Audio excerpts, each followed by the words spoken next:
여러분 안녕하십니까? 오늘 강성률 철학TV 제89강은 입으로 불어가면서 물을 마셔라. 인도 자이나교에 대한 이야기인데요.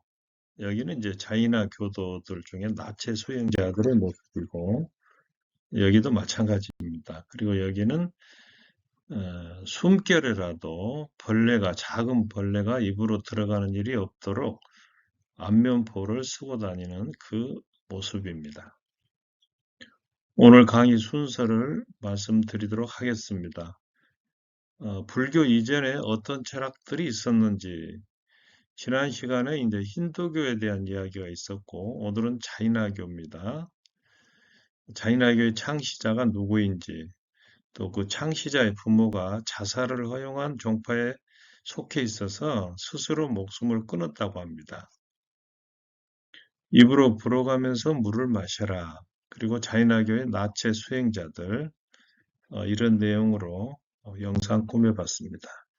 불교 이전에는 어떤 철학이 있었을까요?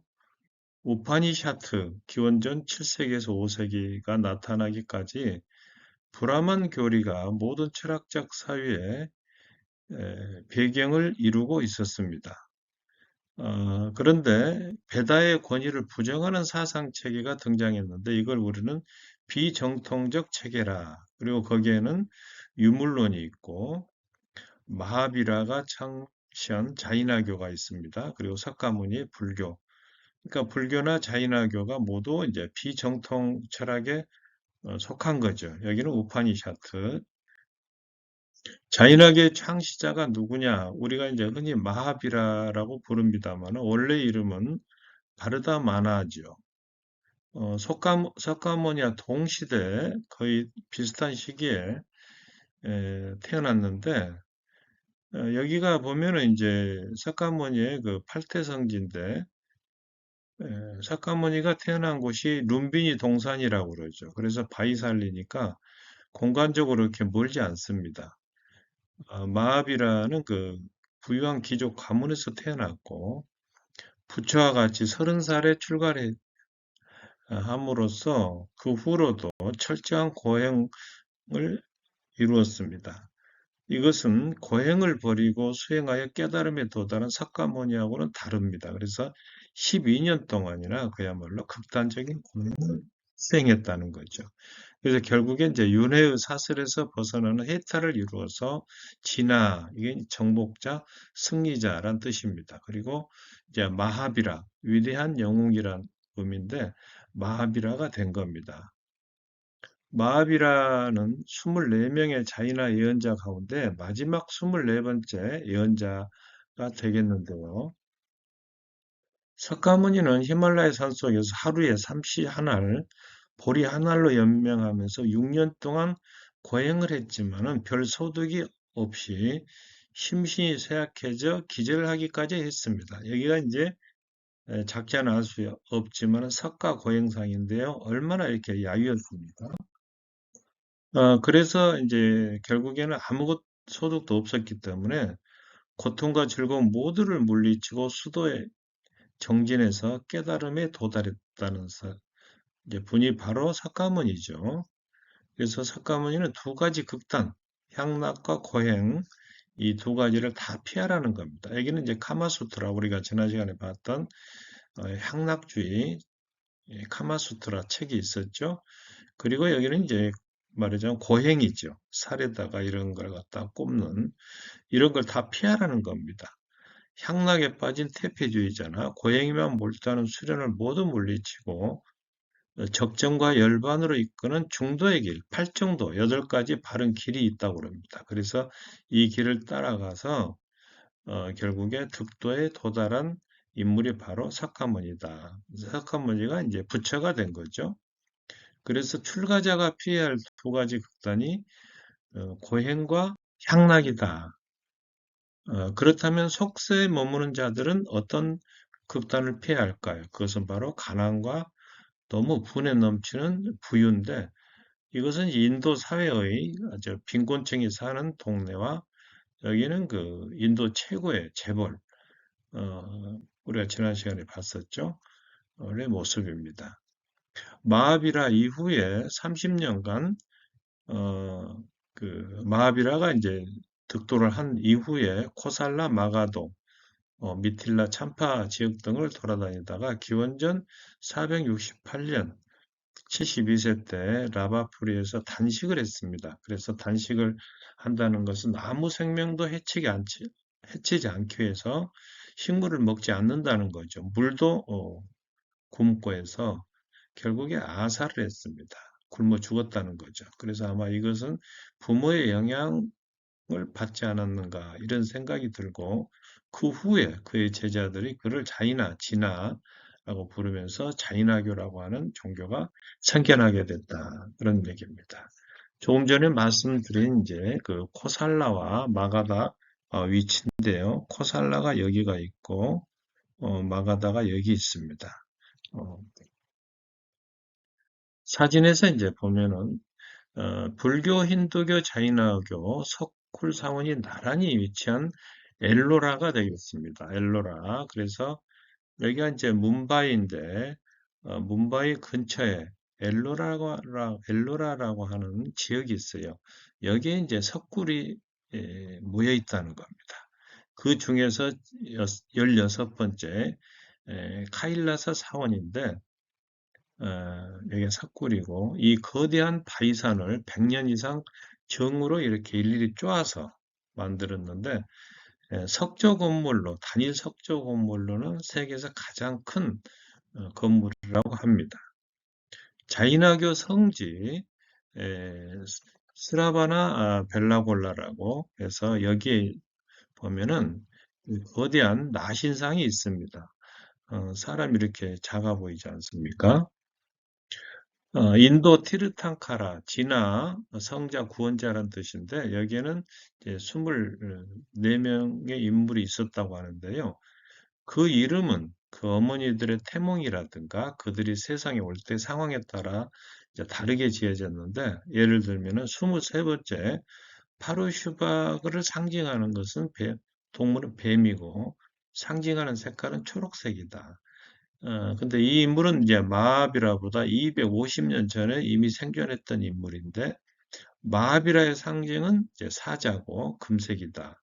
예, 현세 마지막 티르탕카라라고 이제 불리고 있습니다. 그러나 다른 티르탕카라는 역사적으로 실존했다고 하기가 어렵다. 그런 얘기입니다. 신화적 수준이란 거죠.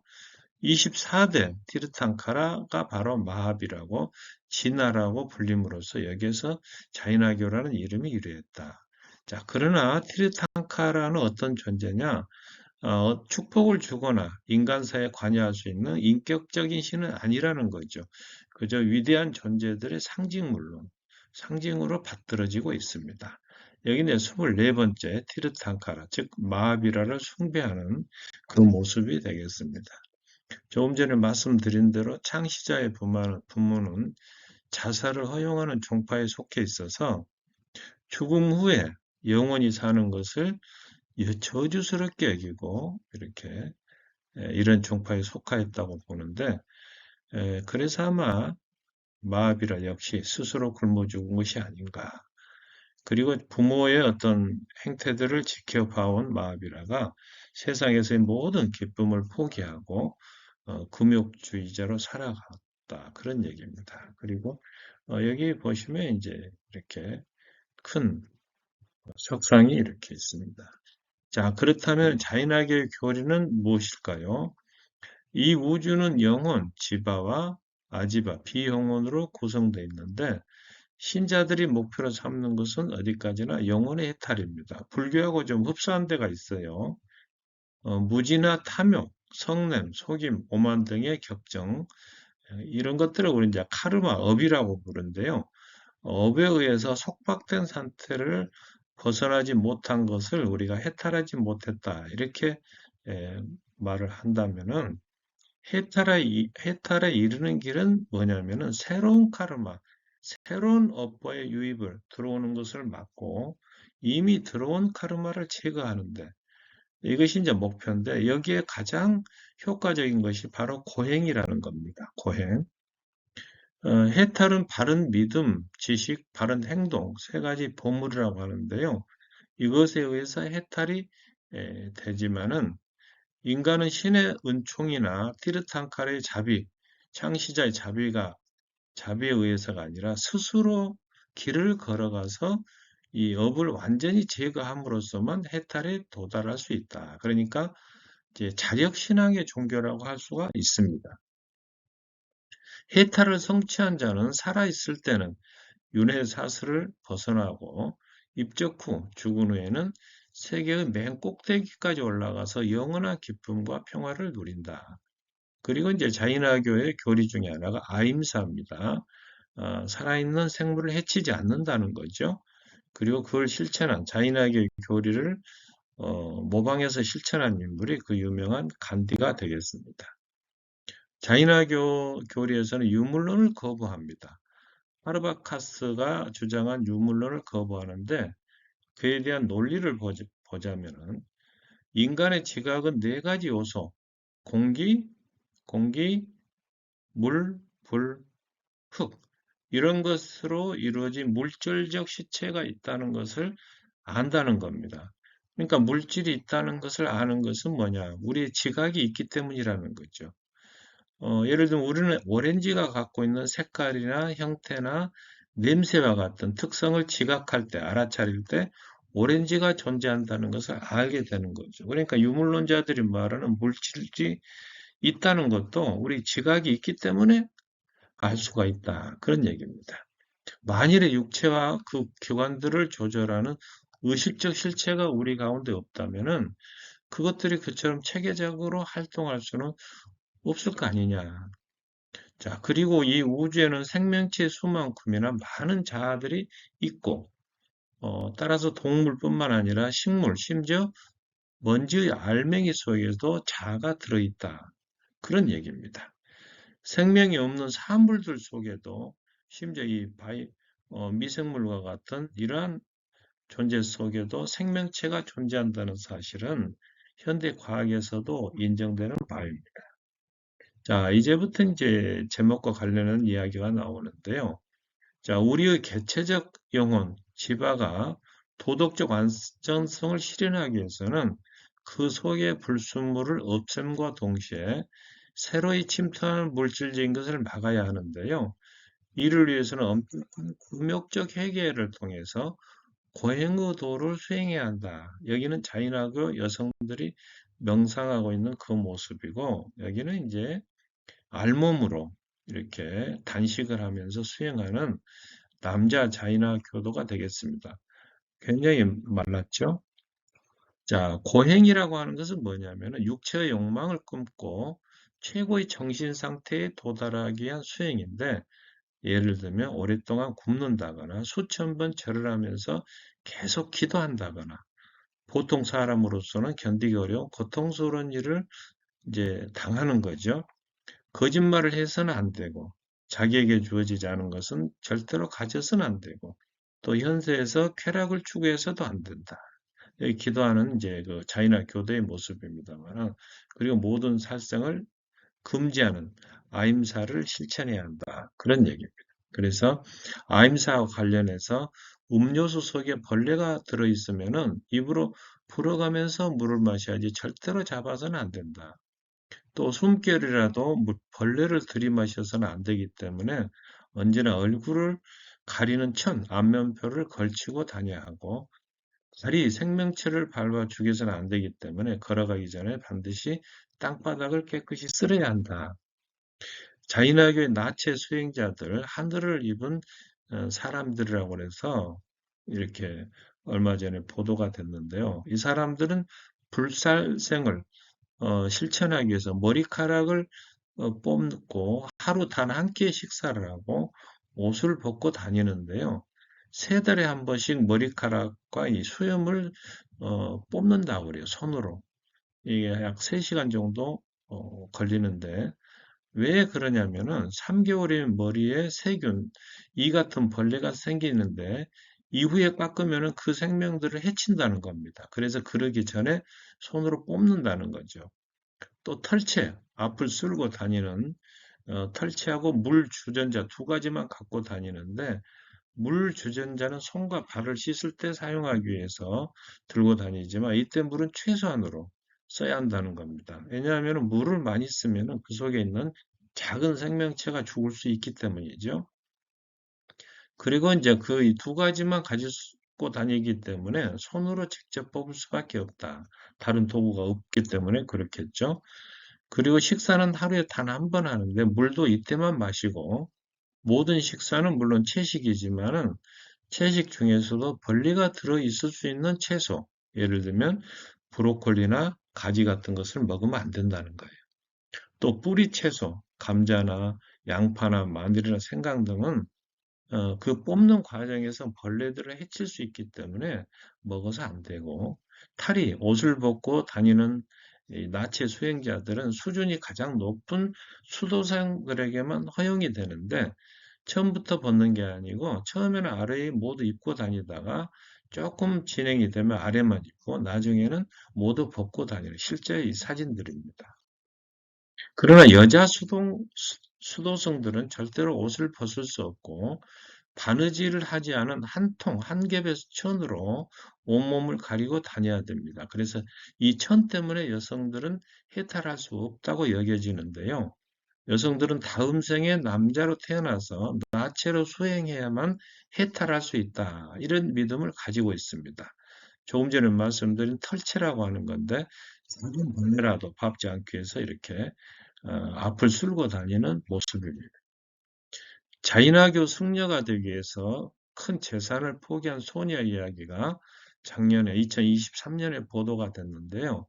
인도 수라트에 사는 데반시 상비라고 하는 8살 먹은 이 소녀가 딕샤, 4일 동안 딕샤, 사찰에 들어가는 의식입니다. 그래서 머리를 깎고 화려한 옷을 이렇게 흰색 민무늬 옷으로 갈아입는 이 의식을 치렀는데 아마 이것은 그걸 보고 환호하는 자이나 여성 수행자들 같아요.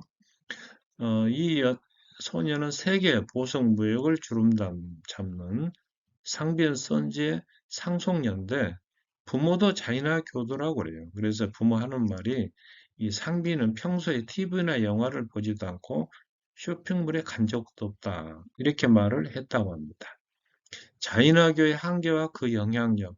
자이나교는 지나치게 이상적인 요청에 의해서 변화하거나 약화하거나 심지어 원래의 뜻과는 다르게 왜곡되기도 했는데요. 지나치게 엄격한 윤리적 요청 가운데는 2016년도에 한 소녀의 이야기도 있습니다. 13세 먹은 아라드 하나라고 하는 이 소녀가 하루에 2번만 물을 마시면서 2달 넘게 단식한 결과 죽고 말았습니다. 그래서 단식을 강제한 이 부모가 과실치사 혐의로 경찰에 기소가 됐는데 부모는 혐의가 없다고 부인하는 중이고 어찌됐거나 이 자인학교는 대중 속으로 뿌리 내리지 못한 채 소수의 정예 분자들을 통해서만 명맥을 이어왔지만 그럼에도 오늘날 인도인의 생활 속에까지 깊이 파고들어서 그 신자의 수가 400만에 이른다는 보고가 있을 정도입니다. 무장 비폭력 운동을 전개한 이 간디도 젊은 시절에 자인화교 성자를 보고 크게 감명을 받았으며 모든 생명체에 대한 무지항을 가르친 야엠사의 이론을 평소 자기 생활과 정치 활동의 신조로 삼기도 했습니다. 물레 돌리는 간디 그리고 소금 대행진이죠. 자이나 교단은 이제 창시자가 살아있을 때 이미 2차례 나누어졌고 그가 죽은 후에도 크고 작게 이렇게 분열이 됐는데 크게 보자면 성직자가 창시자처럼 나체로 생활해야 한다고 하는 보수주의적인 공의파, 지금도 이렇게 다니죠, 나체로. 또 하나는 성직자도 흰옷을 입을 수 있다고 하는 자유주의적인 백이파로 나뉘어져 있다고 하지만 교리에는 별 차이가 없다고 합니다. 오늘 강의를 정리해 드리도록 하겠습니다. 베다의 권위를 부정하는 비정통 철학에는 유물론, 자인학의 불교가 있고 자인학의 창시자는 12년의 고행 끝에 해탈함으로써 진화, 마하비라라 이렇게 불리게 됐으며 그 부모는 스스로 굶어 죽었고 자이나 교인들의 목표는 영혼의 해탈에 있는데 그러기 위해서는 카르마, 업을 제거해야 되고 거기에 있어서 고행이 아주 효과적이라 이렇게 믿었다는 거죠. 자이나교는 이제 유물론을 거부하고 이 우주에 많은 자아들이 존재한다 이렇게 믿었으며 아임사, 생명을 존중해야 한다 이런 교리를 갖고 있었습니다. 그래서 벌레를 먹지 않기 위해서 잡아서도 안 되고 입으로 불어가면서 물을 마셔야 한다. 아임사를 실천하는 거죠. 또 안면표를 걸치고 털채로 앞을 쓸고 다녀야 한다. 불사생을 실천해서 세 달에 한 번씩 머리카락과 수염을 뽑아야 하고 모든 식사는 채식으로. 나치의 수행자들이 있지만은 여성들은 천으로 온몸을 가리고 다니고 여기에 이제 재산을 포기한 소녀와 단식하다가 사망한 소녀 이야기도 곁들였으며 소수의 정예 분자를 통해서 명맥을 유지한 끝에 지금 인도에는 400만의 신자가 있다고 합니다. 그리고 교단은 공립파와 백입파로 나뉘어져 있습니다. 오늘도 영상이 좋으셨다면 구독과 좋아요 부탁드리며 시청해 주셔서 감사합니다.